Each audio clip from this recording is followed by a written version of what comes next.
نحمده ونصلي على رسوله الكريم اما بعد فاعوذ بالله من الشيطان الرجيم بسم الله الرحمن الرحيم رب اشرح لي صدري ويسر لي امري واحلل عقدة من لساني يفقهوا قولي. اللہ سبحانہ وتعالیٰ کا لاکھ لاکھ شکر ہے کہ اس نے ہمیں مسلمان پیدا کیا ہے، ہمیں اپنے رسول محمد صلی اللہ علیہ وسلم کی پہچان دی، ہمیں اپنی کتاب کی پہچان دی. لیکن افسوس یہ کہ ہم نے اس کتاب کو اور رسول صلی اللہ علیہ وسلم کی تعلیمات کو پس پش ڈال دیا، بھلا دیا. یہی وجہ ہے کہ آج دنیا میں مسلمان مختلف فرقوں، ذاتوں اور طرح طرح کے گروہوں میں بٹے ہوئے، ان کے دل آپس میں پھٹے ہوئے. تو ضرورت اس بات کی ہے کہ ہم اپنے خالق کو بھی پہچانیں، اس کی کتاب کو پڑھیں، اس کو سمجھیں، اور پھر کائنات میں بھی غور و فکر کریں، کیونکہ جس رب نے یہ قرآن بھیجا ہے اسی نے یہ پوری کائنات بنائی ہے. تو کائنات کی تخلیق میں غور و فکر کرنا عبادت ہے، لیکن کس طرح غور و فکر کریں اس کا بھی طریقہ سیکھنا پڑتا ہے. یہ کتاب جس کے صفحات آپ کے ہاتھ میں ہیں، اس کا نام ہے فقہ القلوب. قلوب کا مطلب ہوتا ہے دل، اور فقہ کا مطلب ہوتا ہے سمجھ بوجھ. دلوں کی فقہ، دل سوچنے سمجھنے کا مقام ہے نا. تو ہمیں کیا سوچنا چاہیے، کیا نہیں سوچنا چاہیے. تو انشاءاللہ تعالی ہم آج کے ان صفحات کو پڑھ کر اللہ سبحانہ وتعالیٰ کی تخلیق کے بارے میں غور و فکر کریں گے. کیونکہ جب انسان اللہ تعالیٰ کی بنائی ہوئی چیزوں کو دیکھتا ہے، ان میں غور و فکر کرتا ہے، تو اس سے اللہ سبحانہ وتعالیٰ کی محبت بڑھتی، اور جب محبت بڑھتی ہے تو پھر اللہ سبحانہ وتعالیٰ کی اطاعت کا شوق بھی بڑھتا ہے کہ ہم اللہ تعالیٰ کی فرمانبرداری کریں، اس کے آگے جھکیں. آپ دیکھیں کہ دنیا میں جتنی بھی چیزیں، مثال کے طور پر آج جب اس ہال میں آپ سب بیٹھے ہیں تو آپ دیکھ رہے ہیں کتنی خوبصورت چھت ہے، کتنے خوبصورت طریقے سے یہ لائٹس لگائی ہوئی ہیں، مختلف رنگ کے پردے اور مختلف رنگ کی دیواریں، اور یہ ساری چیزیں ایک اچھا منظر بنا رہے ہیں، آپ کو اچھا لگ رہا ہوگا. تو ہو سکتا ہے کہ آپ میں سے کچھ لوگ یہ سوچ رہے ہوں کہ یہ کنسٹرکشن کس نے کی، اس کا اونر کون ہے، یہ ڈیزائن کس نے بنایا. ہو سکتا ہے آپ اپنے گھر یا اپنے کسی تعمیر کے لیے کچھ آئیڈیاز لے رہے ہیں.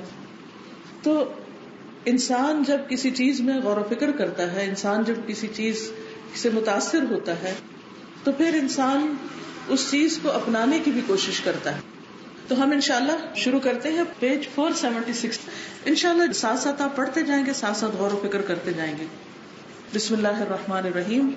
ٹاپک ہے خلق السماوات، آسمانوں کی تخلیق، آسمانوں کا پیدا کرنا. آسمان اللہ سبحانہ وتعالیٰ کی بہت بڑی نشانی ہے.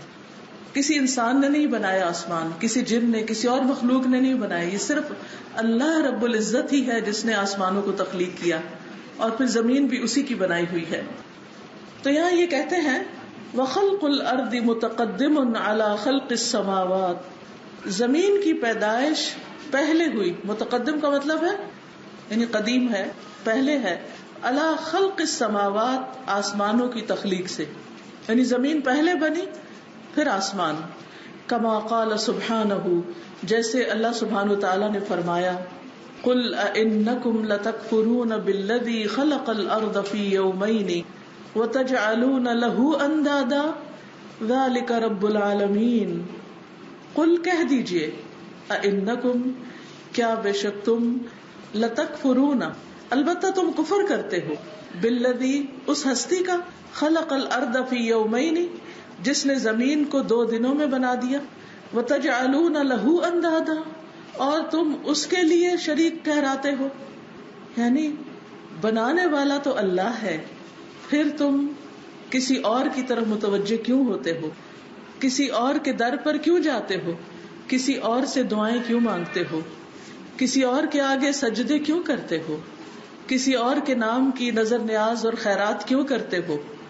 جب زمین اللہ نے بنائی، اس میں جو بھی رزق روزی ہے وہ اللہ نے رکھا، اس میں جتنے بھی خزانے ہیں وہ اللہ نے پیدا کیے، اور پھر ہم ان ساری نعمتوں کو پا کر غیر اللہ کے در پر جھکیں، یہ کتنی حیران کن بات ہے. تو اللہ سبحانہ وتعالی خلق کی نشانی سے ہمیں شرک سے بچنے کی طرف متوجہ کر رہے ہیں کہ جب خالق اللہ ہے، مالک اللہ ہے، تو معبود بھی کون ہوگا؟ اللہ. ذالک رب العالمین، یہ ہے رب العالمین جس نے زمین کو 2 دن میں بنایا. وجعل فیہا رواسیا، اور اس میں اس نے رواسی یعنی میخیں گاڑ دی، یعنی پہاڑ بنا دیے، مراد ہے پہاڑ. من فوقہا، اس کے اوپر سے. وبارک فیہا، اور اس میں برکتیں رکھی. وقدر فیہا اقواتہا، اور اس میں روزیوں کے اندازے مقرر کیے. فی 4 ایام، 4 دنوں میں. سواء للسائلین، ٹھیک جواب ہے سوال کرنے والوں کے لیے. کہ تخلیق اللہ سبحانہ تعالیٰ نے کی، اس میں جتنی بھی چیزیں ہیں وہ بھی اللہ نے بنائی. کل جب میں سفر کر کے آ رہی تھی سرگودا کی طرف، تو راستے میں پہاڑ تھے بڑے بڑے. کٹھا کی پہاڑی کراس کرتے ہیں نا کلر کہار کے بعد، تو ہیوج پہاڑ ہے اور راستے میں بھی بہت جگہ پہاڑ نظر آتے ہیں. تو میں سوچ رہی تھی کہ یہ پہاڑ ہزاروں لاکھوں سال پرانے ہیں.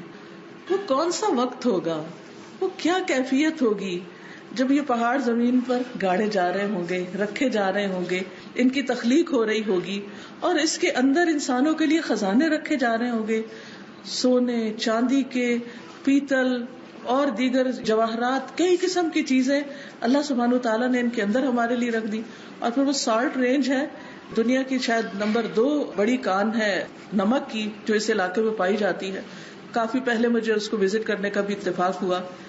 اس کو بھی دیکھ، وہ بھی اللہ کی قدرت کی ایک نشانی ہے. سبحان اللہ کہ اللہ نے انسانوں کی ضرورت کے لیے کیسے کیسے خزانے زمین کے اندر ہزاروں لاکھوں سال سے دفنا کے چھوڑ دیے. کس طرح ان کی تخلیق کی ہوگی، کیا اللہ کا اندازہ ہے. اللہ ہی نے تقدیر مقرر کی انسانوں کی ضرورت کے لیے کون سی چیز کتنی اور کہاں ہونی چاہیے، کہ اللہ نے اس علاقے کی، اس زمین پر، اس پہاڑ کے اندر یہ ساری نعمتیں رکھی. ہم ہر روز کھانا کھاتے ہیں اور صرف جس وقت نمک کھانے میں کم ہوتا ہے نا اس وقت بولتے ہیں مزہ نہیں آ رہا، کھانے میں نمک کم ہے. بس ہمارا نمک سے اتنا ہی تعلق ہے، یہ نہیں سوچتے کہ بنایا کس نے، یہ آیا کہاں سے، کہاں رکھا گیا، کہاں سے نکالا گیا، کہاں پیسا گیا، کہاں پیکنگ ہوئی، کہاں بیچا گیا، اور کہاں سے خرید کے یہاں آیا اور پھر ہمارے کھانے میں ڈالا گیا، اور ہم اس کا بیٹھ کے صرف مزہ اٹھا رہے ہیں. اور اللہ کا شکر نہ بندوں کا شکر. میں نہیں کہتی کہ ہر وقت کوئی چیز کھائیں تو آپ ہر وقت سب کا شکر ادا کریں، لیکن ہمیشہ انسان کو نعمتیں دیکھ کر شکر گزار ہونا چاہیے، اور پھر جب ان کو استعمال کرے تب بھی اللہ کا شکر ادا کرنا چاہیے. اللہ یہ تو نے رکھا میرے لیے، تو نے بنایا. سوچیے اگر اللہ سبحانہ تعالیٰ یہ نمک ہی نہ بناتا تو ہم کیا کرتے؟ کیا ہمارے کسی چیز میں، کوئی کھانوں میں، کسی چیز میں کوئی مزہ ہوتا؟ یعنی کچھ بھی ڈال لے لیکن نمک کی کمی کوئی چیز پوری نہیں کرتی. اور ماشاءاللہ سرگودا والے تو کنوں کے اوپر بھی نمک چھڑک کے اور ہر چیز پہ نمک ڈالتے، پھلوں پہ، امرود پہ. یہ بچپن میں سمجھتی سب لوگ ایسے ہی کھاتے ہیں. یعنی لوازمات میں سے ہے، شاید اللہ نے اسی لیے کان قریب رکھی آپ کے کہ کوئی کمی نہ ہو. وجعل فیہا رواسی من فوقہا، اوپر سے گاڑے. یعنی آپ سوچئے وہ کیسے ہو رہا ہوگا. وبارک فیہا وقدر فیہا اقواتہا فی 4 ایام، 4 دنوں میں بس یہ سب کچھ کر دیا. سواء للسائلین. اور ہم نے تو نہ ساری زمین دیکھی نہ ساری ایکسپلور کی، ہمیں تو یہ بھی نہیں پتا اور کس پہاڑ کے نیچے کیا خزانے. میں جب پہاڑوں کو دیکھتی تو دیکھتی رہ جاتی، میں سوچتی اس کے نیچے پتہ نہیں کیا کیا ہوگا، اور انسان ابھی اس تک پہنچا ہی نہیں، کیونکہ دشوار گزار راستے بھی ہوتے ہیں. اور پھر آپ دیکھیے کہ اللہ سبحانہ تعالیٰ نے صرف ہمارے لیے نہیں، ہم سے پہلی نسلوں کے لیے بھی اور ہمارے بعد کی بھی قیامت تک کی نسلوں کے لیے ساری ضروریات کا بندوبست کر کے رکھا ہوا ہے. اور پھر اللہ تعالیٰ اس کی طرف ہمیں متوجہ کرتے ہیں تاکہ ہم اس کے بندے بن جائیں، اس سے محبت کریں، اس کے آگے جھکے اور اس کے ساتھ کسی کو شریک نہ ٹھہرائیں. ذالک رب العالمین، یہ ہے رب. رب کس کو کہتے ہیں؟ کیا معنی کرتے رب کا؟ خالق، مالک، مدبر. رازق بھی ہوتا ہے، پالنے والا. عموماً ہم رب کا ترجمہ اردو میں پروردگار کر دیتے، اور اس کا معنی کیا ہوتا ہے؟ پرورش کرنے والا، پالنے والا. یہ ہے پالنے والا جس نے ہمیں پالنے کے لیے ہماری ساری روزیاں اس زمین کے اندر رکھ دی تاکہ ہم اس کے شکر گزار بندے بنے. ثم استوى الى السماء، پھر وہ متوجہ ہوا آسمان کی طرف. وہی دخان، اور وہ دھواں ہی دھواں تھا. فقال لها، تو فرمایا اس سے، اس آسمان سے، وللارض، اور زمین سے، ائتیا، دونوں آ جاؤ. طوعا، خوشی سے، او کرہن، یا ناخوشی سے. قالتا تو دونوں کہنے لگے اتینا طائعین ہم آ گئے اطاعت کرتے ہوئے خوشی خوشی. اس سے کیا پتا چلتا ہے کہ اتنی بڑی بڑی مخلوق آسمان.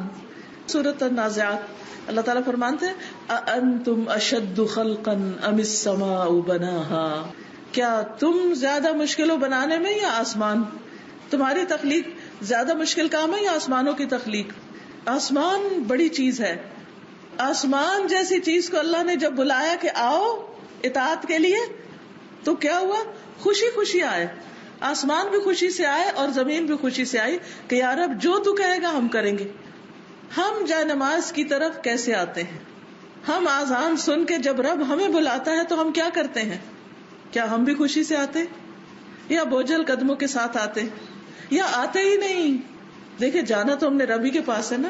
اگر اب نہیں آتے تو بھی جانا تو اسی کی طرف ہے. پھر کیا ہوگا؟ پھر کس منہ سے جائیں گے؟ خوشی سے نہیں جائیں گے تو مجبوری سے بھی لے جائے جائیں گے. اور پھر اس کو کیسے فیس کریں گے جب اس کے سامنے جا کے کھڑے ہوں گے؟ اس کی تیاری آج سے شروع کر لینی چاہیے. فقضاہن 7 سماوات تو اس نے بنا دیا ان کو 7 آسمان فی یومین 2 دنوں میں. وأوحى فی کل سماء امرہا اور اس نے وحی کی ہر آسمان میں اس کے کام کی. یعنی کس آسمان پر کیا کام ہوگا, وہاں کیسی مخلوق ہوگی, سب کچھ اللہ تعالیٰ نے ان کو بتا دیا. اور اب آپ دیکھیے کہ زمین کے لیے کتنا اہتمام ہے. انسان کو جس جگہ پیدا کرنا تھا اس کے لیے روزی بھی رکھی گئی, اس کے لیے سارے انتظامات کیے گئے. اس اہتمام کو دیکھیے اللہ رب العزت کے. اور پھر ہم اپنی کوششوں کو دیکھیں. وَزَيَّنَّا السَّمَاءَ الدُّنْيَا بِمَصَابِيحَ وَحِفْظًا اور ہم نے مزین کیا آسمان دنیا کو بِمَصَابِيحَ چراغوں کے ساتھ. کون سے چراغ؟ ستارے. وحفظا اور حفاظت کے لیے بھی, یعنی ستارے حفاظت کا کام بھی کرتے ہیں, بلٹس کا کام کرتے ہیں جب شیاطین جاتے ہیں اس کی طرف اور وہی میں اللہ تعالیٰ کے احکامات میں سے کچھ چرانے کی کوشش کرتے ہیں. ذَلِكَ تَقْدِيرُ الْعَزِيزِ الْعَلِيمِ یہ اندازہ ہے اس رب کا جو عزت والا ہے, علم والا ہے, غالب ہے, زبردست ہے, بہت علم رکھتا ہے. یعنی هَذَا السَّقْفَ الْأَعْظَمَ پس پاک ہے وہ ذات جس نے پیدا کی بنائی یہ چھت جو سب سے بڑی ہے, العظم, مع صلابتہ اپنی مضبوطی کے باوجود, و شدتہ اور اپنی شدت یعنی سختی کے ساتھ, و قوتہ اور اپنی قوت کے, من دخان دھوئیں سے. یعنی آسمان جو ہے دھوئیں سے بنا ہے لیکن کتنا مضبوط اور کتنا زبردست ہے. اور دھواں کیا تھا؟ وہ بخار الماء وہ پانی کی بھاپ تھی, کیونکہ اللہ نے ہر چیز کو کس سے پیدا کیا؟ پانی سے پیدا کیا. آسمان کو بھی پانی سے ہی بنایا لیکن وہ پانی کیا تھا؟ دھوئیں کی شکل میں, بھاپ کی شکل میں.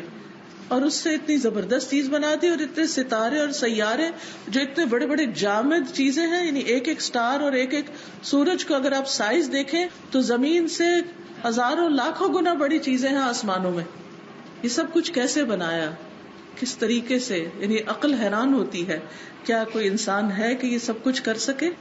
لیکن ہم انسانوں کے آگے جھکتے, اللہ کے آگے نہیں جھکتے. انسانوں پہ اپنی جان دیتے ہیں, اللہ کے لیے نہیں. وَسُبْحَانَ الَّذِي بَنَى السَّمَاوَاتِ السَّبْعَ الشِّدَادَ اور پاک ہے وہ ذات جس نے بنائے 7 مضبوط آسمان.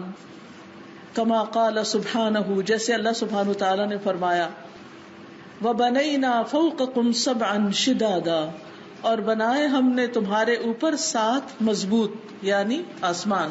وَبَنَيْنَا فَوْقَكُمْ سَبْعًا شِدَادًا فانظر الى هذا البناء العظیم الشدید الواسع فانظر پس نظر ڈالو, دیکھو, الہ طرف, هذا البناء اس بناوٹ کے یا اس تخلیق کے, العظیم الشدید جو بہت بڑی ہے, جو بہت زبردست ہے, مضبوط ہے, الواسع جو بہت وسیع ہے, بہت پھیلی ہوئی ہے, یعنی آسمان. الذی رفع اللہ سمکہ اعظم ارتفاع وہ اللہ جس نے بلند کیا اس کی چھت کو سب سے بڑی بلندی کے ساتھ. یعنی اور بھی چھتیں ہوتی ہیں نا, جیسے یہ چھت ہے آپ کے اوپر, اسی طرح بازو کے ٹینٹ ہوتے ہیں ان کی چھت ہوتی ہے. تو آسمان کی چھت ہر چھت سے بڑی ہے، ہر چھت سے اونچی ہے، اتنی اونچی کہ کوئی انسان وہاں پہنچ بھی نہیں سکتا. جب پہنچ ہی نہیں سکتا تو کوئی اور بنا کیسے سکتا؟ پھر تو اللہ ہی نے بنایا اس کو ہمارے اوپر. وَزَيَّنَهُ بِأَحْسَنِ زِينَةٍ، اور اس کو مزین کیا، خوبصورت بنایا بہترین زینت کے ساتھ، یعنی بہترین چیز کے ساتھ. وَأَوْدَعَهُ الْأَجَائِبَ وَالْآيَاتِ، اور اس میں رکھ دیے عجائب اور نشانیاں، یعنی آسمانوں میں اللہ تعالیٰ نے طرح طرح کی نشانیاں رکھی. اور ایک حیرت ہوتی ہے جب انسان دیکھتا ہے. اب تو الحمدللہ انسانوں نے بھی کچھ چیزیں ڈسکور کی ہیں، مختلف گیلیکسیز، رنگ اور شکلیں اور ستاروں کا گھومنا اور ان کی جو وسعت ہے، اور پھر ایک گیلیکسی کا دوسرے کے اندر سے گھوم کر نکل جانا بغیر آپس کے ستاروں کے ٹکرائے ہوئے. یہ ساری چیزیں دیکھ کر انسان کی حیرت گم ہو جاتی ہے. شاید آپ کو بھی کسی ایسے جگہ پر جانے کا اتفاق ہوا ہو، کسی ایسے میوزیم میں یا کسی جگہ. مجھے ایک دفعہ نیو یارک میں نیچرل ہسٹری میوزیم میں جانے کا اتفاق ہو، تو اس کے ایک حصے میں انہوں نے ایسا انتظام کر رکھا تھا، جو لیٹسٹ ناسا کی جو تصویریں آتی ہیں ہبل سے، جو وہ آسمانوں کی اور مختلف ستاروں اور سیاروں کی لیتے ہیں، تو وہ جو ریسنٹ پکچرز تھیں ان کو انہوں نے دکھایا. اور جہاں وہ بٹھایا ہمیں، وہ بھی اسی طرح کا جیسے اس سائز کا اس سے بڑا کمرہ ہوگا، اور پھر بالکل انہوں نے اندھیرا کر دیا اور سامنے پروجیکٹر پہ بڑی بڑی تصویریں وہ دکھائی. اب یقین کریں جتنی میں دیر ان چیزوں کو دیکھتی رہی، میں صرف روتی رہی کہ یا اللہ تو اتنا بڑا خالق ہے. پھر ہمیں ہیوسٹن کے پاس ایک جگہ پر جہاں ناسا نے بڑی بڑی دوربینیں لگائی ہوئی ہیں، وہاں جانے کا اتفاق ہوا. رات کے وقت کافی دور جاتے ہیں جہاں کوئی لائٹ نہیں ہوتی، یعنی انسانی لائٹ. پھر وہ دوربینوں کے ذریعے ڈائریکٹ سٹارز دکھاتے، اور ان میں سے پھر ان کے جو سائز ہیں وہ مختلف نظر آتے ہیں بنسبت اس کے جو ہم نیکڈ آئی سے آسمانوں کو دیکھتے ہیں. شہروں میں تو اب اس طرح کا آسمان دکھائی بھی نہیں دیتا، کیونکہ اتنی روشنیاں ہیں زمین پر کہ وہ ہماری نگاہیں اسی میں کھو جاتی ہیں، آسمان کی روشنیاں ماند پڑ جاتی ہیں ہمارے لیے. تو قدرت کی اتنی نشانیاں نظر نہیں آتی. لیکن آپ کبھی ضرور اس پر آسمانوں کی تخلیق پر غور کریں، اور کم از کم وہ چیزیں جو انسانوں نے ڈسکور کی ہیں ان تصویروں کو دیکھیں، ان گیلیکسیز کو دیکھیں. اللہ سبحانہ وتعالیٰ کی شان اور قدرت اور عظمت محسوس ہوتی ہے انسان کو، اور یہ چیز انسان کے دل میں اللہ کی محبت بڑھاتی. تو ہمیں صرف اپنی ہی چھتوں کو نہیں دیکھنا، اپنے ہی گھروں کی ڈیکوریشن کو نہیں دیکھنا، صرف اپنے لباس کی ڈیکوریشن کی فکر نہیں کرنی، بلکہ اللہ نے جو کچھ اتنا خوبصورت تخلیق کیا ہے اس کی طرف بھی متوجہ ہونا ہے. تو کہتے ہیں ثم مرجع، پھر لوٹاؤ، البصر، نگاہ کو، الی السماء، آسمان کی طرف، وانظر فیہا، اور دیکھو اس میں، وفی کواکبہا ودورانہا، اور اس کے سیاروں اور ان کی دوران یعنی ان کے گھومنے کو دیکھو، وطلوعہا، اور ان کے طلوع کو، وغروبہا، اور ان کے غروب کو، یعنی ستارے جب آسمان پہ آ رہے ہوتے ہیں اور پھر صبح کے وقت جب جا رہے ہوتے ہیں تو ان اوقات میں خاص طور پر ان کی گردش کو دیکھو. وہی باقیۃ الی ان یطویہا، اور وہ باقی ہیں اس وقت تک جب تک کہ لپیٹ لے ان کو، فاطرہا، ان کا پیدا کرنے والا، ومبدعہا، اور ان کا ایجاد کرنے والا. یعنی ہر روز یہ ستارے آتے ہیں اور جاتے ہیں، آسمانوں پر نظر آتے ہیں. پھر ایک دن آئے گا کہ اللہ سبحانہ تعالیٰ ان سب کو لپیٹ دے گا، ان کو بے نور کر دے گا. قرآن مجید میں آتا ہے یوم نطوی السماء کطی السجل للکتب، جس دن ہم آسمان کو اس طرح لپیٹ دیں گے جیسے کتابوں کا تومار لپیٹا جاتا ہے. پہلے زمانے میں کتابیں جو نا وہ جلد میں نہیں ہوتی تھی، کاغذوں میں ہوتی تھی، اور ان کاغذوں کو اس طرح گول گول لپیٹا جاتا تھا، نہیں اس شکل کی کتابیں ہوتی تھی. اور اب بھی آپ دیکھیں کہ جو تورات وغیرہ کے نسخے رکھے جاتے ہیں وہ بک کی شکل میں نہیں رکھے جاتے، وہ اسی طرح کے سکرولز ہوتے ہیں جن کو کھولا جاتا ہے. تو آسمان کو اللہ سبحانہ تعالیٰ نے پھیلا دیا، پھر ایک وقت آئے گا کہ اس کو سمیٹ دے گا، وہ واپس ختم ہو جائے گی سب چیز. آسان ہے نا، مشکل تو نہیں. وانظر الی شمسہا وقمرہا، اور دیکھو اس کے سورج اور اس کے چاند کو، واختلاف مشارقہا ومغاربہا، اور اس کے مشرق و مغرب کے اختلاف کو. سورج جب نکلتا ہے اس وقت بھی افق پر ایک خاص قسم کی روشنی ہوتی ہے، لیکن غروب ہوتا ہے اس وقت بھی. آپ کبھی غور کریں کہ طلوع والی روشنی اور طرح ہوتی ہے اور غروب والی روشنی جو شفق پر ہوتی ہے وہ اور طرح ہوتی ہے. طلوع کا منظر اور طرح، غروب کا منظر اور طرح. طلوع کے وقت احساسات اور طرح، غروب کے وقت احساسات اور طرح ہو جاتے ہیں.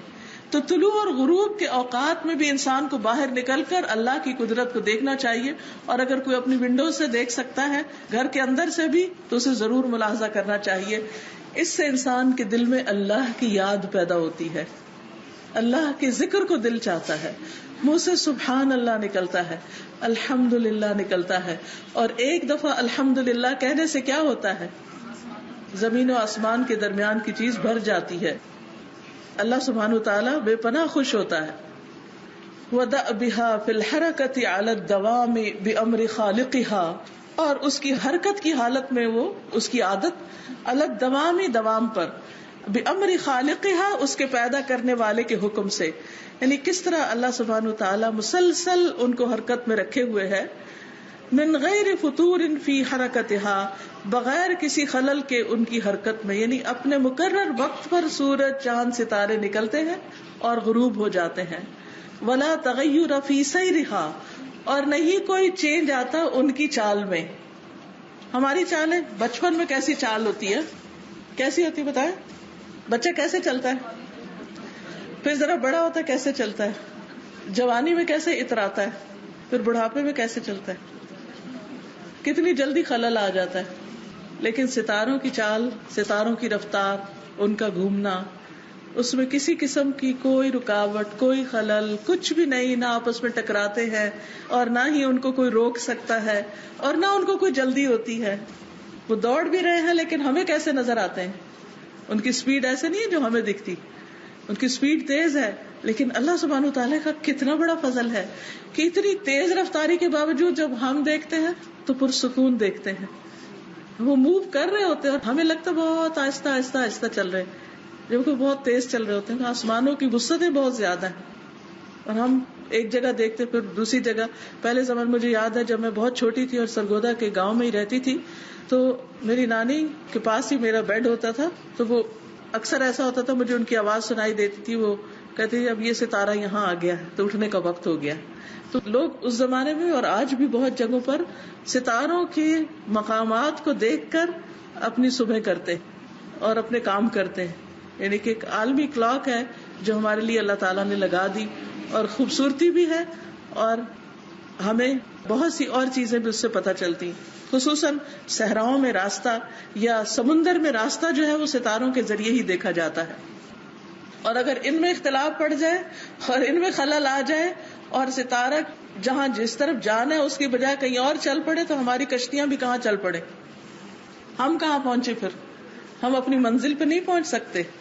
تو یہ اتنی کنسسٹنسی ہے، اتنی پنکچویلٹی ہے، اتنا زبردست ڈسپلن ہے جس کی وجہ سے ہمارے بہت سے کام ہو رہے ہیں. اور نہ صرف یہ کہ ہمارے لیے بلکہ پرندوں کے لیے جب ان کی مائگریشن ہوتی ہے وہ بھی سٹارز سے اپنا راستہ دیکھتے ہیں. اسی طرح پرند چرند جو ہیں وہ صبح اٹھتے ہیں. کب اٹھتے ہیں؟ طلوع فجر کے ساتھ وہ اٹھنے لگتے ہیں، ان کی آوازیں آنے لگتی ہیں. آپ کبھی نوٹ کریں کہ جو ہی سورج کی پہلی کرن نکلے گی نا، ہلکی سی بھی روشنی کے سب اڑ جائیں گے. اتنا وہ ان چیزوں کو دیکھ کر اپنا ٹائم ٹیبل بنائے ہوئے ہیں. لیکن ہم میں سے کتنے لوگ ہیں جو سورج نکلنے پر وہ بھی اڑ جائیں؟ پرندہ کوئی بھی نہیں بیٹھا رہے گا. یعنی ایک دن میں کسی جگہ پر تھی تو وہاں پر کھڑکی کے باہر بہت ہیوج ٹری تھا. اچھا میں نے ایسے پردہ ہٹا کے دیکھا تو پرندے بڑی خوبصورت انداز میں اس کے بالکل ٹاپ پر بیٹھے ہوئے تھے. وہ اتنے سیکوینس میں بیٹھے ہوئے تھے، بڑا ہی حسین نظارہ تھا. پہلے تو میں دیکھتی رہی، پھر اس کے بعد میں نے سوچا کہ میں اس کو ذرا کیپچر کرتی ہوں، اس ویو کو نا. اچھا آپ یقین کریں کہ جتنی دیر میں اپنا موبائل وغیرہ نکالا اور دوبارہ میں کھڑکی کے بعد جا کے دیکھا تو قطار میں سارے اڑ گئے. تو اس سے میں نے سوچا کہ ان کا تو ٹائم ہو گیا اڑنے کا. ہمیں نہیں پتا، ہم جاہل ہیں کہ یہ سب کتنے ڈسپلن کے پابند ہیں. اور پھر آپ دیکھیں گے گھوم گھام کے اپنے رزق تلاش کر کے کھا پی کے توکل کے ساتھ نکلتے ہیں، اسٹرگل کرتے ہیں، محنت کرتے ہیں. پھر دوبارہ جب دوپہر کا ٹائم ہوتا ہے نا، قیلولہ کا وقت ہوتا ہے، پھر وہ سارے ٹھہر جاتے ہیں. اس وقت آپ کو ان کی چہچہاہٹ اور ادھر ادھر وہ نہیں نظر آئیں گے. ایک خاص قسم کی سکینت سی تاری ہوتی. پھر وہ ہمیں سکھا رہے کہ ہم بھی ذرا ٹھہر جایا کریں اور قیلولہ کر لیا کریں. لیکن ہمارے کوئی نظام الاوقات نہیں ہے. ولا تغیر فی سیرها، الی ان یاتی اجلھا، اس وقت تک یہ سب کچھ ہوتا رہے گا جب تک کہ ان کا وقت پورا ہو جائے. وموعد زوالھا، اور ان کے زوال کے وعدے کا وقت آ جائے. وانظر الی کثرت کواکب السماء، اور دیکھو آسمان کے ستاروں کی کثرت کی طرف. واختلاف الوانھا، اور اس کے رنگوں کے اختلاف کی طرف. واحجامھا، اور ان کے سائز حجم کی طرف. وانوارھا، اور ان کی روشنیوں کی طرف. یعنی انہوں نے یہ سکھا دیا ہے کہ آپ نے آسمان پر اور ستاروں پر غور و فکر کیسے کرنا ہے، کیا کیا دیکھنا ہے.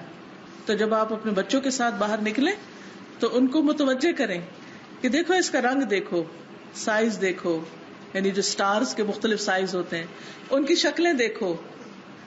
اور نارتھ سٹار جو ہے وہ اپنی جگہ پر ثوابت میں سے نا، تو وہ وہیں ٹھہرا رہتا ہے، وہ نہیں جاتا کہیں، روز ایک ہی جگہ ہوتا ہے کیونکہ اس کی حرکت اور زمین کی حرکت برابر ہے، تو وہ ہمیں ٹھہرا ہوا ہی نظر آتا ہے. اور پھر کس طرح کچھ ستارے بالکل اس کی سمت میں ان کی لائن بنی ہوئی ہوتی ہے. تو بہت سی چیزیں غور و فکر کرنے سے تعلق رکھتی. لیکن افسوس کی بات یہ کہ ہم نے اگر ستاروں پر غور بھی کیا تو نجومیوں کی آنکھ سے، اور اس سے قسمتوں کے حال معلوم کرنے لگ گئے اور پھر اپنے رب کو ناراض کر دیا. تو اس سے بچنے کی ضرورت ہے. نجومی کا لفظ بھی نجوم سے ہی ہے، وہ ستاروں کی گردش سے انسانوں کی قسمت کے حال معلوم کرتے رہتے ہیں، حالانکہ بالکل جھوٹ ہے، اس میں کوئی سچائی نہیں. ستاروں کی رفتار، گردش، آنا جانا، چمکنا، اس کا انسان کی قسمت سے کوئی تعلق نہیں. اور وہ جو مختلف سٹارز بنائے ہوئے نا، کوئی کیپریکارن اور کوئی سیجیٹیریس اور کوئی کچھ، اور یہ کہتے ہیں کہ تمہارا کیا سٹار ہے اور تمہاری یہ خصوصیات ہیں، آج تمہارا دن کیسا گزرے گا اور ہفتہ کیسا گزرے گا. اور وہ ہاروسکوپ لے کے تو سال بھر کا پلانر پاس ہوتا ہے، اور روز لوگ اٹھ کے ایسے پڑھتے ہیں جیسے قرآن کی کسی صفحے کی تلاوت کی جاتی. یعنی اتنا ریگولرلی ہاروسکوپ روز کھولیں گے اور دیکھیں گے کہ آج کا دن میرا کیسا ہے، کہیں کوئی حادثہ تو نہیں ہونے والا، اچھا دن ہے میرے لیے یا نہیں اچھا. کیا ایسا کرنا چاہیے؟ کیا یہ جائز ہے؟ بھلے کتابیں چھپی ہوئی ہوں، بھلے ٹی وی پہ پروگرام آتے ہوں، کیونکہ بہت سے لوگ ٹی وی کو حجت سمجھتے ہیں، جو چیز ٹی وی پر آ گئی وہ کیا ہو گئی، بس سچ ہو گئی. بعض پروگرام ایسے ہوتے ہیں کہ لوگ ان کو کال کر کر کے پوچھ رہے ہوتے ہیں کہ میرا سٹار کون سا ہے اور میری قسمت کا کیا ہوگا اور میرا یہ کام ہوگا کہ نہیں ہوگا. اس طرح کی غیب کی جتنی بھی خبریں دی جاتی ہیں، ان خبریں دینے والوں کے پاس سے بھی نہیں پھٹکنا چاہیے. کیوں؟ کیا ہوتا ہے پتہ ہے نا کیا ہوتا ہے؟ اگر کوئی کسی عراف کے پاس جائے، کسی نجومی کے پاس جائے اور اس سے اپنی قسمت کا حال معلوم کرے، یا نجومی گھر میں ہی رکھا ہوا ہے کتاب کی شکل میں اور اسے کھول کے پڑھے، پھر نقصان کیا ہوتا ہے؟ کتنے دن کی نمازیں قبول نہیں ہوتی؟ 40 دن. سب کو پتا ہے. اس کے باوجود بھی وہ ایک تجسس ہوتا ہے. اچھا پتہ نہیں کسی کو ہاتھ دکھانے بیٹھ جاتے ہیں ہم، کسی کو کسی اور طرح سے اس سے قسمت کا حال معلوم کرتے ہیں، کسی سے جا پوچھتے ہیں کسی مولوی صاحب سے کہ یہ بتائیں ہم پہ جادو کس نے کیا ہے. اس بیچارے کو کہاں سے خبر آئے گی کہ کس نے کیا. ٹھیک ہے آپ یہ پتا ضرور کر سکتے کہ بیماری کس قسم کی ہے، ڈاکٹر کے پاس جائیں، اس کو نہیں سمجھ آتی تو کسی روحانی معالج کے پاس جائیں، لیکن یہ نہ پوچھیں کہ جادو کس نے کیا ہے، یہ کون میرا حاسد ہے. اور پھر وہ اشاروں کنایوں سے باتیں بتاتے، پھر ہم گمان سے کام لیتے ہیں اور کچھ لوگوں پہ الزام لگا دیتے. تو کسی پہ بھی جھوٹا الزام لگانا جو بہت بڑا گناہ ہے. تو ان چیزوں سے بھی پرہیز کرنا چاہیے، کیونکہ آپ دیکھیے کہ کوئی بھی ایسا عمل جس سے ہماری نمازیں تباہ ہو جائیں، ختم ہو جائیں، قبول ہی نہ ہو، جس سے ہمارے سارے اعمال برباد ہو جائیں. کیونکہ شرک ایسی بیماری ہے کہ اگر شرک کا شائبہ بھی ہو تو انسان کے کیے کرائے پہ پانی پھر جاتا ہے. اور اگر ہم ناسمجھی میں، لا علمی میں لوگوں کے بہکانے پہ کچھ کر چکے ہیں ایسا، تو کیا کرنا چاہیے؟ توبہ کر لینی چاہیے، اور کسی ایسے بندے کے پاس نہیں جانا چاہیے جو دھاگوں میں گرے لگا کر کوئی علاج کرے یا کوئی آپ کو چیز بنا کے دے. ان سب چیزوں سے بھی بچنے کی ضرورت ہے. پھر یہ کہتے ہیں ثم انظر الى الشمس، پھر سورج کی طرف دیکھو. دیکھ لو گے؟ دیکھ سکتے ہیں؟ نہیں دیکھ سکتے نا. کیوں نہیں دیکھ سکتے؟ اس کی چمک کی وجہ سے، اس کی روشنی کی وجہ سے. وقوت انارها، اس کی روشنی کی قوت کی وجہ سے، وحرارتها، اور اس کی ہیٹ کی وجہ سے، حرارت کی وجہ سے. وسیرها فی فلکها، اور اس کی رفتار جو اس کے آربٹ میں ہے، اس کے مدار میں، فی مدت سنہ جو 1 سال میں پوری ہوتی ہے، ثم ہی فی کل یوم تطلع، پھر وہ ہر دن طلوع ہوتا ہے، وتغرب، اور غروب ہوتا ہے، بامر ربها، اپنے رب کے حکم سے، بسیر سخرہ لہا خالقها، اس رفتار کے ساتھ جس کے ساتھ اس کو اس کے خالق نے مسخر کیا ہے، لا تتعداہ، وہ اس سے تجاوز نہیں کرتا، نہ اس سے تیز چلتا ہے، ولا تقصر عنہ، اور نہ اس سے سلو ہوتا ہے، کمی کرتا ہے اس میں. یعنی سورج جس رفتار سے اللہ سبحانہ تعالیٰ نے اس کو چلنے کا حکم دیا ہے اسی رفتار کے ساتھ چل رہا ہے، اس میں نہ زیادتی کرتا ہے اور نہ کمی کرتا ہے. ولولا طلوع الشمس وغروبها، اور اگر نہ ہوتا سورج کا طلوع ہونا اور اس کا غروب ہونا، لما عرف اللیل والنہار، تو نہ پہچانے جاتے رات اور دن، رات اور دن کا پتہ ہی نہ چلتا، ولا المواقیت، اور نہ اوقات کا پتہ چلتا، ولا اطبق الظلام علی العالم او الضیاء، اور البتہ چھا جاتا اندھیرا جہان پر یا روشنی پر، یعنی اندھیرا ہی اندھیرا ہو جاتا. وانظر الی القمر وعجائب آیاتہ، اور دیکھو چاند کی طرف اور اس کی نشانیوں کے عجائبات کی طرف. کیف یبدیہ اللہ، کیسے ظاہر کرتا ہے اس کو اللہ سبحانہ وتعالی، کالخیط الدقیق، باریک دھاگے کی طرح. عام طور پہ تو ہم شروع کا چاند نہیں دیکھتے، لیکن رمضان میں اور عید میں دیکھتے ہیں نا. عید کے لیے کیسے نظر آتا ہے، کتنا باریک ہوتا ہے، جسٹ لائک تھریڈ، دھاگے کی طرح بالکل باریک. ثم یتزاید نورہ، پھر بڑھتا جاتا ہے اس کا نور، شیئا فشیئا، تھوڑا تھوڑا کر کے، کل لیلۃ، ہر رات، حتی یکون بدرا، یہاں تک کہ وہ بدر یعنی 14ویں رات کا چاند بن جاتا ہے، فی منتصف الشہر، مہینے کے آدھ میں، نصف میں. ثم یأخذ فی النقصان حتی یعود الی حالتہ الاولی، پھر کمی کی طرف آتا ہے یہاں تک کہ اپنی اصل حالت پر لوٹ جاتا ہے. یعنی چاند پہلے بڑھتا ہے اور اس کے بعد گھٹنا شروع کر دیتا ہے. لیظہر من ذلک مواقیت العباد فی معاشہم، تاکہ ظاہر ہو اس میں بندوں کے لیے اوقات ان کے کام کرنے کے، و عباداتہم و مناسکہم، اور ان کی عبادات اور ان کی عبادت کے طور طریقوں کے. یعنی چاند کے ذریعے بھی ہم عبادتوں کا تعین کرتے ہیں. کون کون سی؟ رمضان، روزے اور حج، شابش، اور جو ہر مہینے کے 3 روزے ہوتے ہیں، ایام 20 کے، 13، 14 اور 15 کے. تو یہ چیزیں ہمیں چاند کے گھٹنے بڑھنے سے ہی پتہ چلتی. وما من کوكب من الكواكب، اور سیاروں میں سے کوئی سیارہ ایسا نہیں، الا وللرب تبارک وتعالی فی خلقہ حکم کثیر، مگر یہ کہ اللہ تبارک و تعالی کے لیے اس کی تخلیق میں بہت سے احکامات ہیں.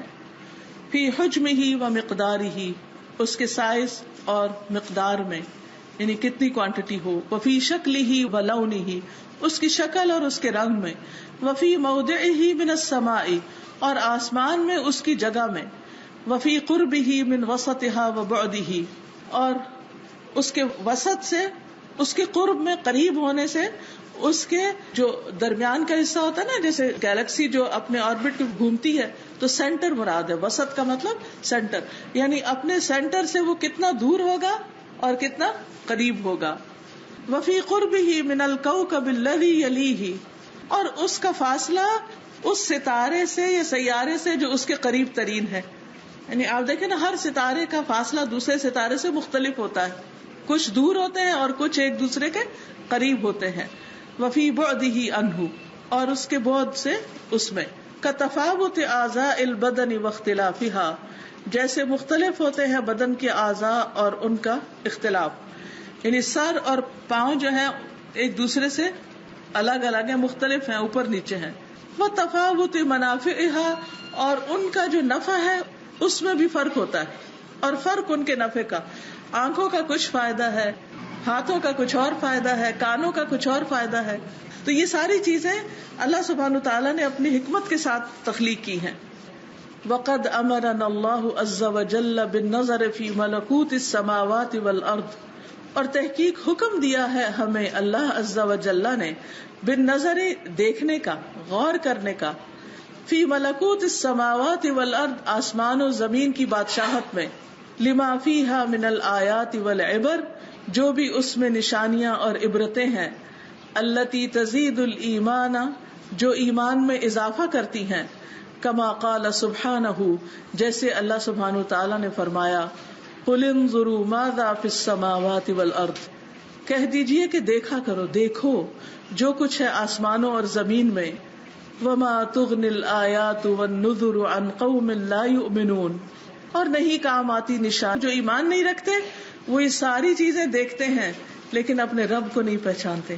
آج آپ دیکھیں دنیا میں کتنے لوگ ایسے ہیں جو براہ راست ستاروں میں غور و فکر کرتے ہیں، ان کو اسٹڈی کرتے ہیں، ان کی اسٹڈیز میں ڈگریز لیتے ہیں، ایسے اداروں میں کام کرتے ہیں جہاں پر دن رات یہ ان کی موومنٹ اور حرکت اور ان سب کی جو فوائد ہیں ان سب چیزوں پر غور و فکر ہو رہا ہوتا ہے، لیکن وہ صرف ان چیزوں کو دیکھتے ہیں، اس کے پیچھے بنانے والے کی طرف نہیں دیکھتے کہ یہ سب کچھ تخلیق کس نے کیا، اس کو نہیں پہچانتے، ان کا ایمان ہی نہیں۔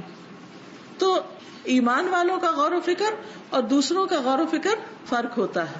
ہم سب کو پہلے تو یہ دیکھنا چاہیے کہ کیا اللہ تعالیٰ کے اس حکم پر میں نے کبھی عمل کیا، میں نے کبھی ستاروں میں غور و فکر کیا، کیا ان کو دیکھ کر اللہ کی تسبیح پڑھی، اور پھر میں نے ان سے کیا سبق سیکھا، کیونکہ ان میں عبرتیں بھی ہیں، سبق بھی ہیں، نشانیاں بھی ہیں، تو میں نے کیا سیکھا، کیونکہ اللہ کا حکم ہے نا، تو اس لیے اس کو پورا کرنا ہے۔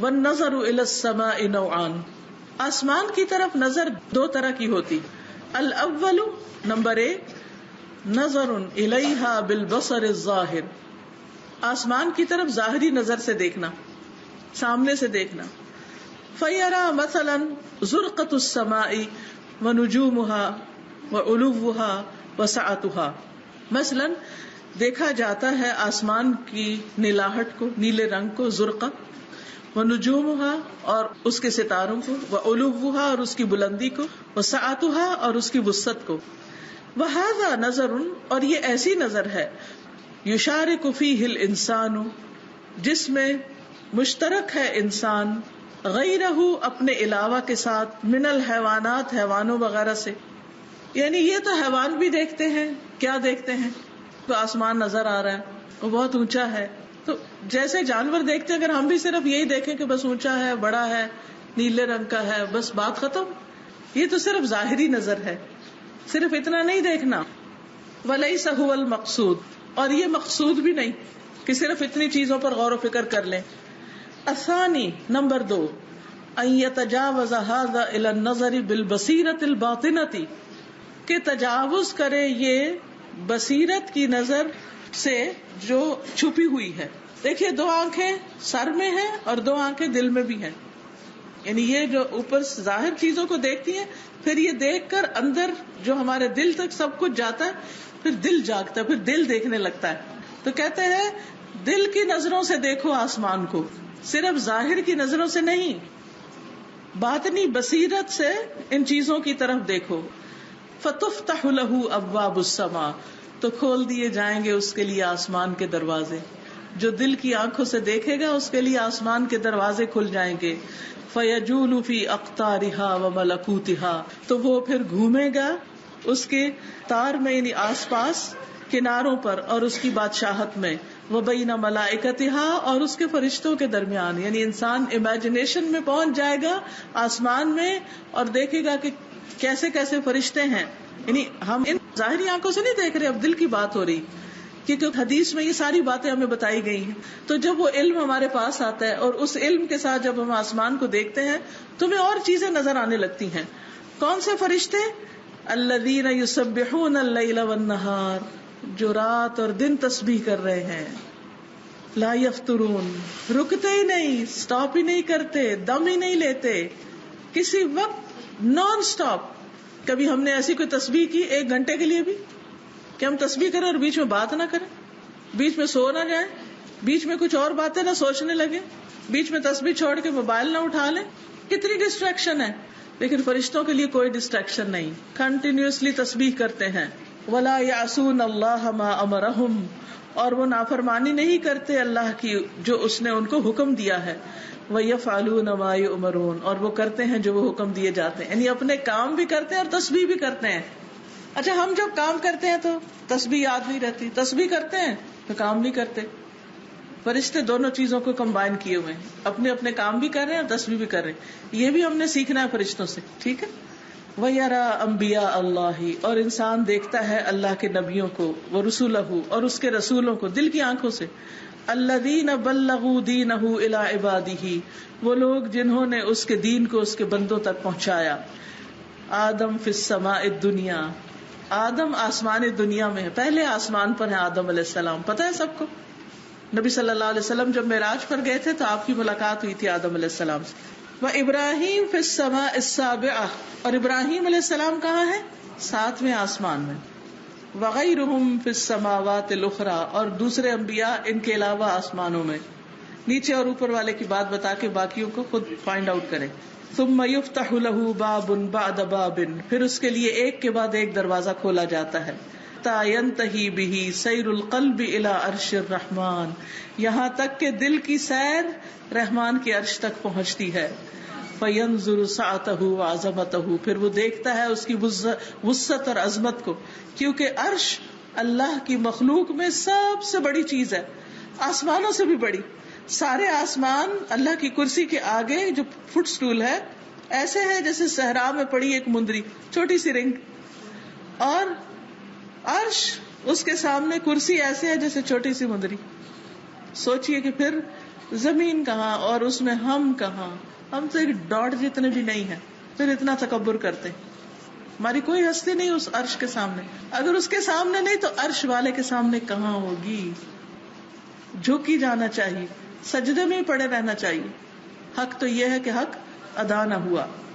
فینظر سعته وعظمته، وہ دیکھتا ہے اس کی وسعت اور عظمت، وجلالہ ومجدہ ورفعتہ، اور اس کی بزرگی اور شان اور بلندی. وَيَرَى السَّمَاوَاتِ السَّبْعَ، وہ دیکھتا ہے 7 آسمان، وَالْأَرَضِينَ السَّبْعَ، اور 7 زمینیں، بِالنِّسْبَةِ إِلَيْهِ، جو اس کی مناسبت سے، كَالْحَلْقَةِ مُلْقَاةٌ فِي أَرْضِ فَلَاتٍ، ایک رنگ کی طرح، ایک چھوٹی سی انگوٹھی کی طرح جو ڈال دی گئی ہو ایک میدان میں یا صحرا میں. وَيَرَى الْمَلَائِكَةَ الَّذِينَ يَحْمِلُونَهُ، اور وہ دیکھتا ہے فرشتوں کو جو اس کو اٹھائے ہوئے ہوتے. کس کو؟ عرش کو. وَالْمَلَائِكَةُ الَّذِينَ حَوْلَهُ، اور وہ فرشتے جو اس کے آس پاس ہیں. حَافِينَ مِنْ حَوْلِ الْعَرْشِ، جو عرش کے ارد گرد گھیرا ڈالے ہوئے ہیں. وَلَهُمْ زَجْلٌ بِالتَّسْبِيحِ وَالتَّحْمِيدِ وَالتَّقْدِيسِ وَالتَّكْبِيرِ، اور ان کے لیے کیا ہے؟ ان کے لیے بنبناہٹ ہے تسبیح، تحمید، تقدیس اور تکبیر کی، یعنی ان تسبیحات کی آواز. یہ کون سی تسبیحات ہیں؟ عرش کے گرد کس تسبیح کی آواز جاتی ہے؟ ہماری تسبیحات. یعنی جب ہم تسبیحات پڑھتے ہیں نا تو عرش کے گرد چکر لگاتی ہیں اور ان کی بنبناہٹ ہوتی ہے. تو تسبیح کو معمولی چیز نہ سمجھا کریں. اللہ سبحانہ وتعالی اس تسبیح کی بڑی قدر فرماتے ہیں، تو اپنے زبان کو اللہ کے ذکر سے تر رکھنا چاہیے. وَيَرَى الْمَلِكَ الْعَظِيمَ الْجَبَّارَ الْكَرِيمَ الرَّحْمَٰنَ مُسْتَوٍ عَلَى عَرْشِهِ، اور وہ دیکھتا ہے اس عظیم زبردست شان و شوکت رکھنے والے بادشاہ کو جو معزز ہے، رحمان ہے، وہ اپنے عرش پر مستوی ہے، بلند ہے. وَالْأَوَامِرُ، اور احکامات، تنزل، اترتے ہیں. کہاں سے اترتے ہیں؟ اللہ کے پاس سے. من عنده، اس کے پاس سے. کس چیز کے بارے میں؟ بتدبیر، تدبیر یا اس کی جو مینجمنٹ ہے اس کے بارے میں. کس کس کی؟ الممالک، مختلف علاقوں کی، والجنود، اور لشکروں کی، والخلائق، اور مخلوقات کی. التی لا یعلمها ولا یحصیها الا ربها وملیکها، جن کی تعداد اور شمار کوئی نہیں جانتا مگر اللہ رب العالمین. فینزل الاوامر باحیاء قوم، اترتے ہیں احکامات کسی قوم کو زندگی بخشنے کے لیے. واماتۃ آخرین، اور دوسرے لوگوں کی موت کے. واعزاز قوم، ایک قوم کی عزت کے. واذلال آخرین، اور کچھ کی ذلت کے.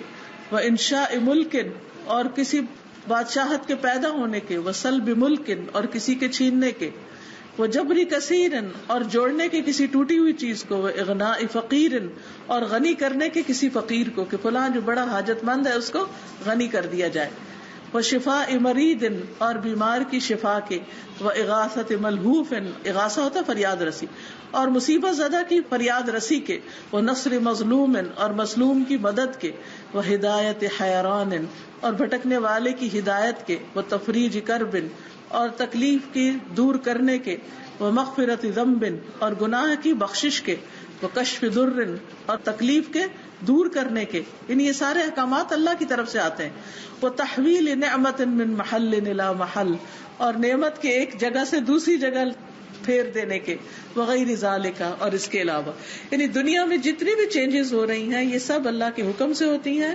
اور ملائکہ ان کی ایگزیکیوشن کرتے ہیں، احکامات اللہ کی طرف سے اترتے ہیں. فَهِيَ مَرَاسِيمُ دَائِرَةٍ بَيْنَ الْعَدْلِ وَالْفَضْلِ، اور وہ ایک دائرے میں ہے عدل اور فضل کے، وَالْحِكْمَةِ وَالرَّحْمَةِ اور حکمت اور رحمت کے، تَنْفُذُ فِي أَقْطَارِ الْعَوَالِمِ نافذ ہوتے ہیں سارے جہانوں کے کناروں میں، یعنی ہر جگہ. لا يشغلہ شیء منہا عن شیء، نہیں مشغول کرتی اس کو کوئی چیز کسی دوسری چیز سے، یعنی اللہ سبحانہ وتعالیٰ بیک وقت ہر چیز کو لک آفٹر کر رہا ہے، یہ نہیں کہ ایک چیز کو دیکھ رہا ہے تو دوسری کو بھول جائے، ایک بندے کی دعا سن رہا ہے تو دوسرے کی نہ سنے، ایسا نہیں ہوتا. ولا تغلطہ کثرت المسائل والحوائج، اور نہیں غلطی کراتی اس سے مسائل کی کثرت اور حاجتوں کی، یعنی ایسا نہیں کہ ایک نے ایک چیز مانگی اور اللہ تعالیٰ اس کو دینے کی بجائے کسی اور کو دے دے. ولا ينقص الانفاق ذرة من خزائنہ، اور اس کے خزانوں میں ذرے کی بھی کمی نہیں ہوتی اس کے خرچ کرنے سے. اللہ سبحانہ وتعالیٰ جب سے آسمان و زمین پیدا ہوئے خرچ کر رہا ہے، لیکن اس کے خزانے اتنے زیادہ ہیں کہ اس میں کچھ بھی کمی نہیں ہوتی. لا الہ الا هو العزیز الحکیم، نہیں کوئی الہ مگر وہی زبردست ہے، حکمت والا ہے. وَيَنظُرُ إِلَىٰ أَمْرِهِ يَتَنَزَّلُ بَيْنَ السَّمَاوَاتِ وَالْأَرْضِ، اور وہ دیکھتا ہے اس کے حکم کی طرف اترتا ہے آسمانوں اور زمین کے درمیان، یہ جو دل کی آنکھوں سے دیکھنے والا ہے نا. وَفِي كُلِّ سَمَاءٍ، اور ہر آسمان میں، مِن سَمَاوَاتِهِ السَّبْعِ، اس کے 7 آسمانوں میں سے، خَلْقٌ مِّن خَلْقِهِ، مخلوق ہے اس کی مخلوق میں سے، وَأَمْرٌ مِّن أَمْرِهِ، اور حکم ہے اس کے حکم میں سے، وَقَضَاءٌ مِّن قَضَائِهِ، اور قضاء یا تقدیر ہے اس کی تقدیر میں سے. خلق سبحانہ 7 سماوات، اللہ سبحانہ تعالیٰ نے 7 آسمان بنائے. بین کل سماء و سماء 500 عام، ایک آسمان سے دوسرے آسمان کا فاصلہ 500 سال کا ہے، اتنا اونچا. اور پھر اس سے اگلا 500 سال، پھر اس سے اگلا 500 سال، اس سے اگلا 7 آسمان اس طرح. خود سوچئے کہ پھر رب کا عرش کتنا بلند ہے اور عرش والا کتنا بلند ہے. اسی لیے ہم آیت الکرسی میں کہتے ہیں وَهُوَ الْعَلِيُّ الْعَظِيمُ، وہ بلند ہے، بہت عظیم ہے. بعض لوگوں کو جب پوچھا جائے کہ اللہ تعالیٰ کہاں ہے تو کہتے ہیں اللہ تعالیٰ ہر جگہ ہے. بھائی نہیں، اللہ تعالیٰ اپنے عرش پر ہے. اللہ کہاں ہے؟ قرآن مجید میں 7 جگہوں پر آتا ہے کہ اللہ سبحانہ وتعالیٰ اپنے عرش پر ہے. یہ زمین اللہ کے لائق نہیں. اور مختلف چیزوں میں یہ کہنا کہ اس کے اندر بھی اللہ تعالیٰ حلول کر گئے، اس کے اندر بھی موجود ہے، یہ عقیدہ غلط ہے. کبھی بھی کوئی پوچھے اور اپنے بچوں کو بھی بتائیے کہ اللہ تعالیٰ کہاں ہے، عرش پر ہے. وَأَمْرُهُ يَنزِلُ بَيْنَ كُلِّ سَمَاءٍ وَسَمَاءٍ، اور اس کا حکم اترتا ہے ہر آسمان میں اور دوسرے آسمان میں. وَبَيْنَ الْأَرْضِ وَالسَّمَاءِ، اور آسمان اور زمین کے درمیان بھی اترتا ہے. اللہ الذی خلق 7 سماوات، اللہ وہ ہے جس نے 7 آسمان بنائے. ومن الارض مثلہن، اور زمین میں سے بھی انہی کی مانند. یتنزل الامر بینہن، اترتے ہیں احکامات ان کے درمیان. لتعلموا ان اللہ علی کل شیء قدیر، تاکہ تم جان لو کہ بے شک اللہ تعالی ہر چیز پر قدرت رکھتا ہے. وان اللہ قد احاط بکل شیء علما، اور یہ کہ اللہ تعالیٰ نے علم کے ساتھ ہر چیز کا احاطہ. جب دیکھ لیتا ہے دل یہ ورأى حملۃ العرش، اور وہ دیکھتا ہے حملۃ العرش کو، ومن حولہ یسبحون بحمد ربہم، اور جو ان کے آس پاس ہیں اپنے رب کی حمد کے ساتھ تسبیح کر رہے ہیں، ویؤمنون بہ، اور وہ اس پر ایمان رکھتے ہیں، ورأى الملائکۃ، اور وہ دیکھتا ہے فرشتوں کو، یطوفون بالبیت المعمور، وہ طواف کر رہے ہیں بیت المعمور کا، ورأى كل سماء مملوءة بالركع السجود من الملائکہ، اور وہ دیکھتا ہے ہر آسمان کو کہ بھرا ہوا ہے رکوع سجود کرنے والوں سے، من الملائکہ، فرشتوں میں سے. یعنی انسان کی دل کی آنکھیں پھر فرشتوں کو دیکھتی ہیں کہ وہ آسمان کے ایک ایک چپے پر رکوع اور سجدے کر رہے ہیں. حدیث میں آتا ہے، اور انہی کاغذوں میں یہ پیچھے آپ دیکھیں گے تو یہ حدیث موجود ہے، یہ پیج نمبر ہے 475. یہ دیکھیں، وقال النبی صلی اللہ علیہ وسلم، نبی صلی اللہ علیہ وسلم نے فرمایا، انی ارا ما لا ترون، بے شک میں وہ دیکھتا ہوں جو تم نہیں دیکھتے، واسمع ما لا تسمعون، اور میں جو سنتا ہوں تم نہیں سنتے. اطت السماء، آسمان چرچرا رہا ہے. یعنی آسمان کے چرچرانے کی، چرچرانا کیا ہوتا ہے؟ جیسے آپ دیکھیں نا کسی تخت کے اوپر بہت سارے لوگ چڑھ جائیں تو کیا ہوگا، وہ جو آواز نکلتی وہ چرچرانے کی ہوتی. وحق لها ان تئط، اور اس کے لیے حق ہے کہ وہ چرچرائے. یہ آواز کس نے سنی؟ نبی صلی اللہ علیہ وسلم نے. ما فیہا موضع 4 اصابع، نہیں 4 انگلیاں رکھنے کی بھی جگہ، الا وملک واضع جبہتہ ساجدا للہ، مگر یہ کہ اللہ کا فرشتہ سجدے میں پڑا ہوا ہے اللہ کو سجدہ کرنے کے لیے. آسمان کتنا وسیع ہے، اور ایک نہیں 7، ہر آسمان کے ہر جگہ کے اوپر فرشتے سجدہ اور رکوع کر رہے ہیں. اتنی عبادت ہو رہی ہے اللہ کی. اگر میں اور آپ سجدے اور رکوع نہیں کریں گے تو اللہ کو کوئی پرواہ ہے؟ کوئی کمی آئے گی اللہ کی بادشاہت میں؟ ہرگز نہیں. پھر فرمایا واللہ لو تعلمون ما اعلم، اللہ کی قسم اگر تم جان لو جو میں جانتا ہوں، لضحکتم قلیلا، تم تھوڑا ہنسو، ولبکیتم کثیرا، اور بہت زیادہ رویا کرو، وما تلذذتم بالنساء علی الفرش، اور بستروں پر تم عورتوں سے لذت بھی نہ اٹھا سکو، ولخرجتم الی الصعودات تجأرون الی اللہ، اور تم جنگلوں کی طرف نکل جاؤ اللہ کی طرف آہو فریاد کرتے ہوئے. یعنی اتنے مشکل امتحان ہیں آگے انسان کے آنے والے. انسانوں کا حال جو قبر میں ہے اور جو پھر آخرت کے حشر کے میدان میں ہے. نبی صلی اللہ علیہ وسلم کو جو جنت اور جہنم دکھائے گئے، تو انسان اگر وہ سب کچھ دیکھ لے تو دنیا میں اس کا دل نہ لگے. دنیا میں دل اور دنیا کی محبت اسی وقت غالب آتی ہے انسان پر جب وہ آخرت کو بھول جاتا ہے. تو اس لیے ان تذکروں کا پڑھنا، جاننا اس علم کا بہت ضروری ہے تاکہ ہم بھولے نہیں، غافل نہ ہوں. ورأى قدرت اللہ تمسک السماء ان تزول، اور وہ دیکھتا ہے اللہ کی قدرت کو کہ وہ تھامے ہوئے آسمان کو کہ ٹل نہ جائے، او تقع علی الارض، یا زمین پر گر نہ پڑے. ایسی چھت جس کے کوئی پلر بھی نظر نہیں آتے کس طرح ہمارے اوپر چھائی ہوئی ہے، اگر اللہ اس کو نہ روکے تو یہ زمین پہ گر پڑے اور ہم یہاں جی نہ سکیں. ورأى هذا الملکوت العظیم، اور وہ دیکھتا ہے اس عظیم الشان بادشاہت کو. فحینئذ یقوم القلب بین یدی الرحمن مطرقا لہیبتہ، اس وقت کھڑا ہوتا ہے دل رحمان کے سامنے، دھڑکتا ہے اس کی ہیبت سے، یا جھکتا ہے اس کی ہیبت کے ساتھ. خاشعا لعظمتہ، اس کی عظمت کے آگے جھکا ہوا ہوتا ہے. ذلیلا لعزتہ، اس کی عزت اور غلبے اور اقتدار کے سامنے ذلیل ہوتا ہے. فیسجد بین یدی الرحمن، پھر وہ رحمان کے سامنے سجدے میں پڑ جاتا ہے. الملک الحق المبین، وہ بادشاہ جو سچا ہے، ہر چیز کھول کے واضح کر دینے والا ہے. سجدۃ لا یرفع رأسہ منہا، ایسا سجدہ جس سے وہ سر نہیں اٹھاتا. الی یوم المزید، یوم المزید کون سا ہے؟ قیامت کا دن نہیں ہے اصل میں. یوم المزید جمعے کا دن ہے، جس دن اہل جنت اللہ سبحانہ وتعالی کو دیکھا کریں گے.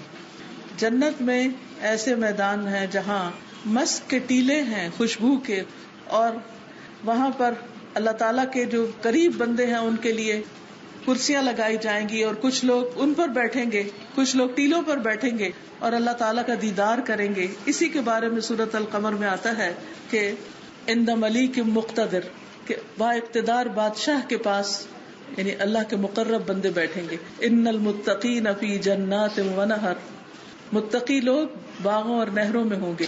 فی مقعد صدق عند ملیک مقتدر، اقتدار والے بادشاہ کے پاس عزت والی مسندوں پر. فی مقعد صدق، سچی بیٹھنے کی جگہوں پر. دنیا کی تو ہر کرسی چھن جاتی، وفا نہیں کرتی، لیکن وہ عزت اور مقام ہمیشہ کے لیے انسان کے پاس.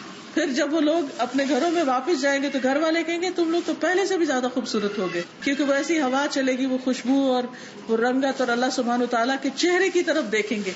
یعنی ایک ہے اب دل کی آنکھوں سے ان سب چیزوں کو دیکھنا، اور ایک ہے قیامت کے دن اللہ سبحانہ وتعالیٰ کو اہل جنت کا دیکھنا. اس کے لیے دعا کریں کہ اللہ تعالیٰ ہمیں وہ نصیب کرے. اللہ تعالیٰ ہر ایک کو اپنا چہرہ نہیں دکھائے گا، صرف اپنے محبوب بندوں کو دکھائے گا. وہ دعا بھی ہے اور وہ پڑھا کرے وَأَسْأَلُكَ لَذَّةَ النَّظَرِ إِلَىٰ وَجْهِكَ، یعنی أَسْأَلُكَ لَذَّةَ النَّظَر، نظر کی دیکھنے کی لذت مانگتا ہوں، إِلَىٰ وَجْهِكَ، تیرے چہرے کی طرف، وَالشَّوْقَ إِلَىٰ لِقَائِكَ، اور تیری ملاقات کا شوق مانگتا ہوں.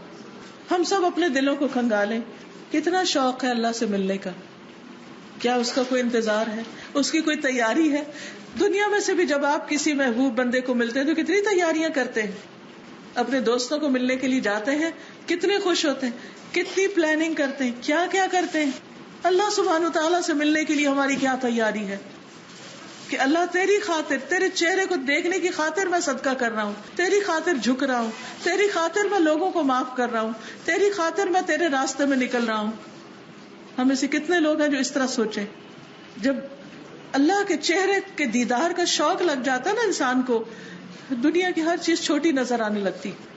فَهَذَا سَفَرُ الْقَلْبِ وَهُوَ فِي وَطَنِهِ وَدَارِهِ وَمَحَلِّ مُلْكِهِ وَهَذَا مِنْ أَعْظَمِ آيَاتِ اللَّهِ وَعَجَائِبِ صُنْعِهِ. تو یہ دل کا سفر تھا، اور وہ اپنے وطن میں ہے، اپنے گھر میں اور اپنے علاقے میں.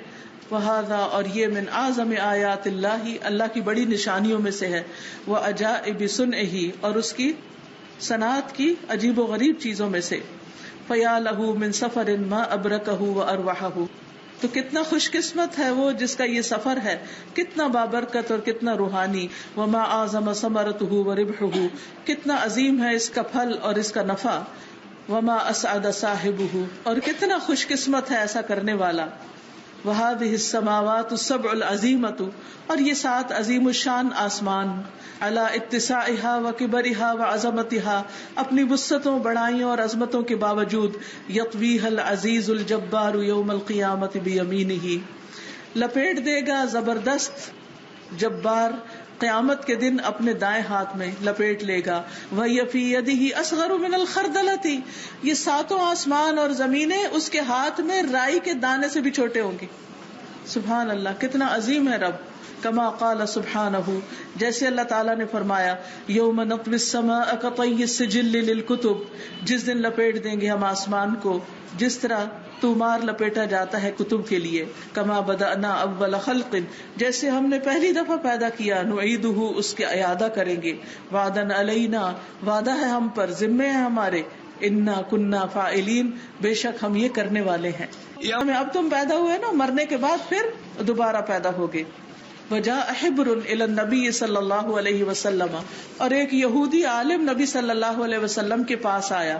فقال یا محمد او یا ابا القاسم، کہنے لگا اے محمد صلی اللہ علیہ وسلم یا اے ابو القاسم، ان اللہ تعالی یمسک السماوات یوم القیامت علی اصبع، کہ اللہ سبحانہ وتعالی آسمانوں کو قیامت کے دن ایک انگلی میں رکھے گا. سبحان اللہ. والارضین علی اصبع، اور ساری زمینوں کو ایک انگلی پر.